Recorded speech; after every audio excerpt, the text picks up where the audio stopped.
Hello, friends. Welcome back to the Intangibles podcast. I'm one of your hosts, Xavier Tarr. Today we are back with Rob, talking about the culture of Tiger Tails. Taking something that's feared, like public speaking, and making it into something that's fun. Rob uses the analogy, turning broccoli into ice cream. I can't wait for you guys to hear it, so let's dive in.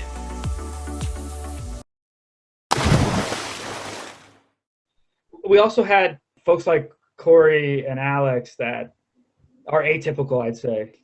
You know, that's not the norm of a Toastmasters club, unfortunately. And how could it be, though, right? Like, you know, some incredible mentors that had done this before, right? So we were like this very new club. And I mean, Halim had a lot of experience and he was great. But Preeti and myself were both, I think, relatively new Toastmasters. And then we just had, you know, this mentoring that was incredible level of inclusion and kind of guidance, and also just people that really brought us in. I remember Corey, I was a very new Toastmaster, and like Corey, like for whatever reason, I can help this person, and he brought me in under his wing, and he like brought me around to like division championships, and we ended up driving all over like New York State. Yeah. You know, I like drove to Syracuse and like Albany with him, and we were like watching these competitions. I guess you find the right spirit guide when you need them. And so Corey and Alex, you know, especially this club probably wouldn't have survived had we not had the right mentoring.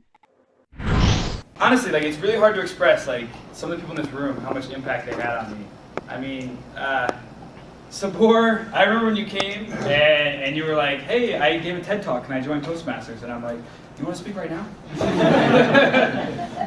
Corey drove me all around New York State, like the entire state, to learn how to not be terrible at this.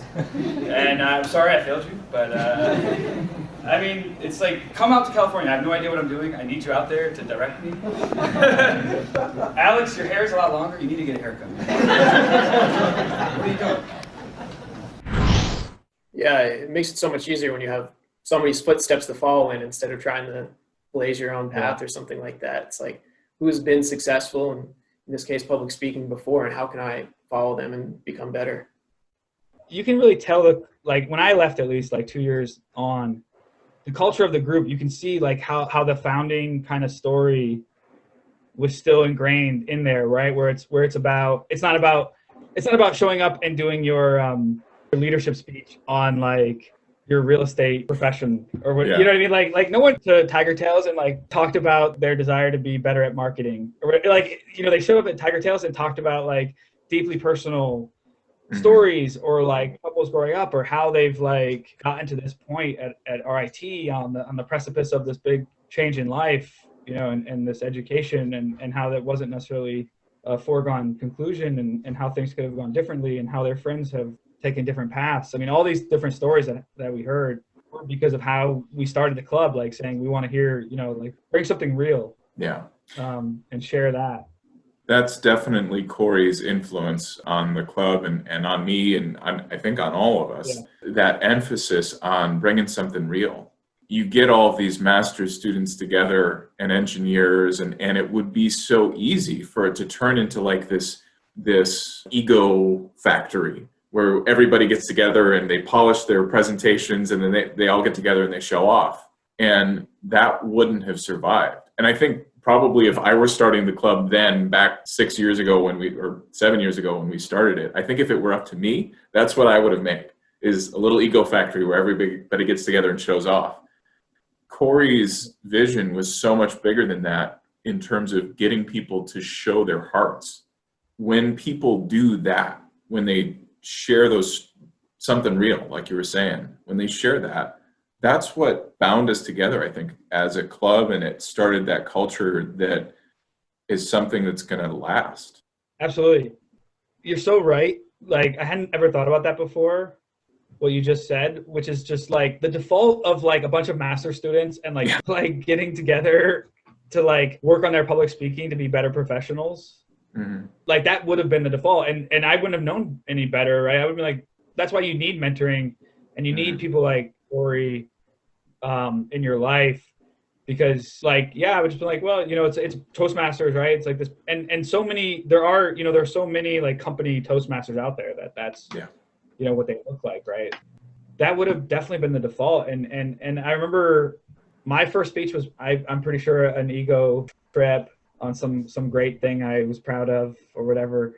And so many other first speeches, right? Like you come to Toastmasters and you give your first speech.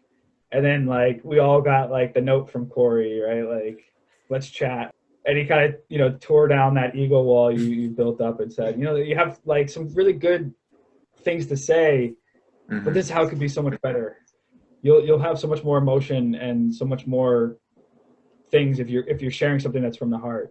That's a really good point, Alex. I think my first speech definitely was an ego trip. I'm so glad that we had someone kind of guiding us right through this process. That's ultimately what I think led it to thrive, was that, you know, you can go there, you can still learn all these like amazing skills on how to have more confidence and be a better public speaker. But I also just went to like share an hour with this group of people, right? Yeah. Like during my school day, and man, I felt super rejuvenated. You know, you'd spend an hour in there and you just hear something and you just feel so much more grounded. And then, you know, whatever final didn't seem to matter as much, right? Like after you've just, you know, heard about some type of struggle or accomplishment, you know, joy, and got to share in that. Yeah. The speech of yours that I remember best is the speech that you gave about your dad and everything that you learned from him, and him going through some pretty tough choices and decisions. And wherever you started, you obviously got to a place of wanting to share something that had really impacted you, and that it wasn't about you, it was about him and what he had taught you.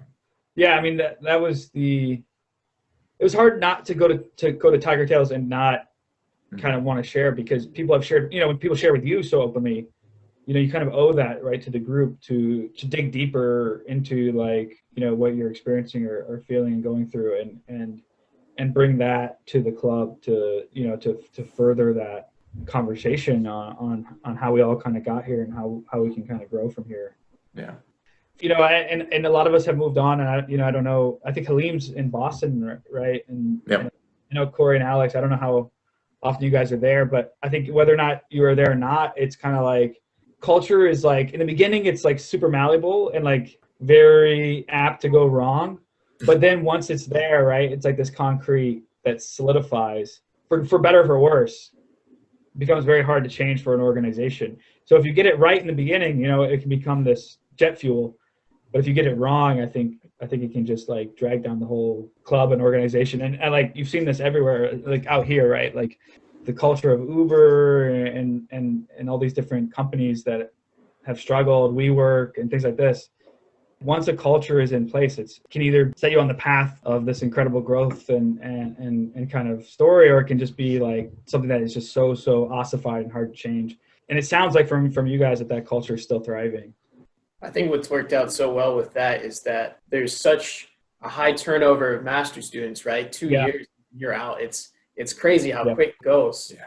But there's also a longevity of having people from the community like Alex and Corey stay around, keeping the vision set. Yeah.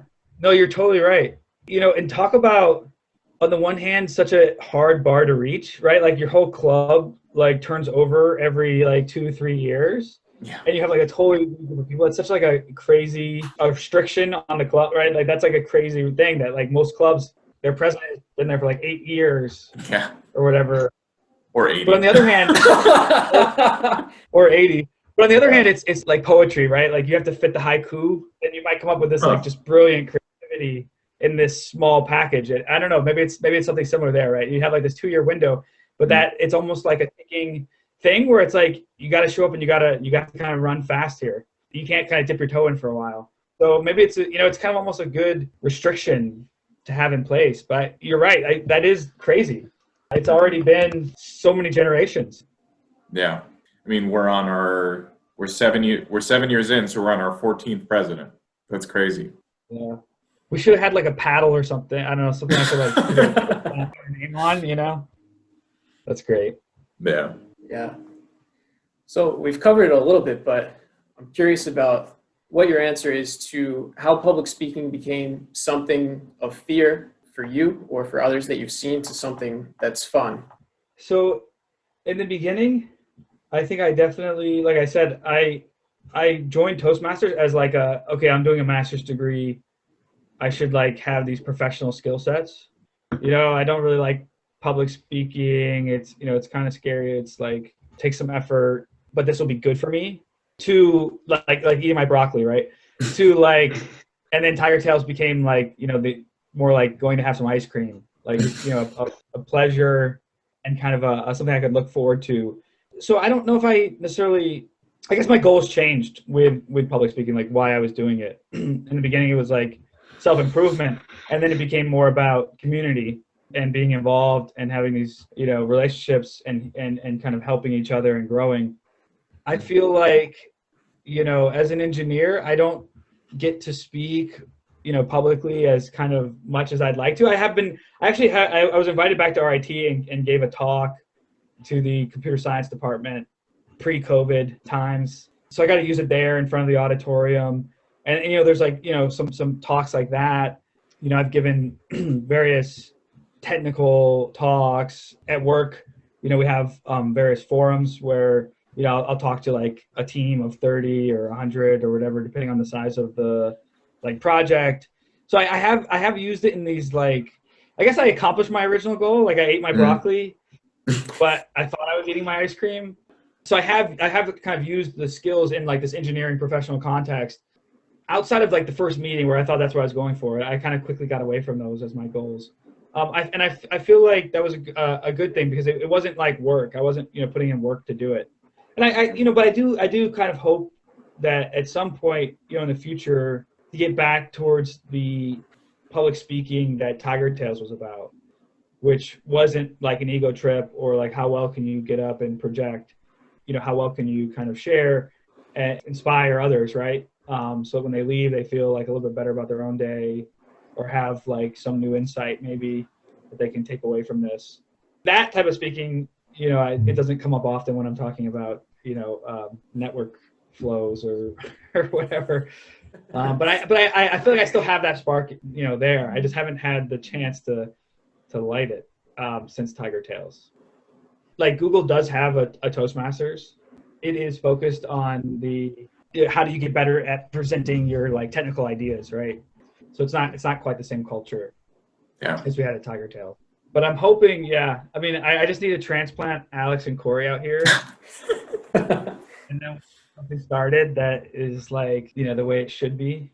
But I still have it there, and those skill sets I think don't, they don't atrophy the way that, I don't know, speaking a language or practicing Spanish or, it becomes part of your DNA, the ability to like kind of get up and share. So I feel like it's there. It's just, I'm just waiting for my opportunity now.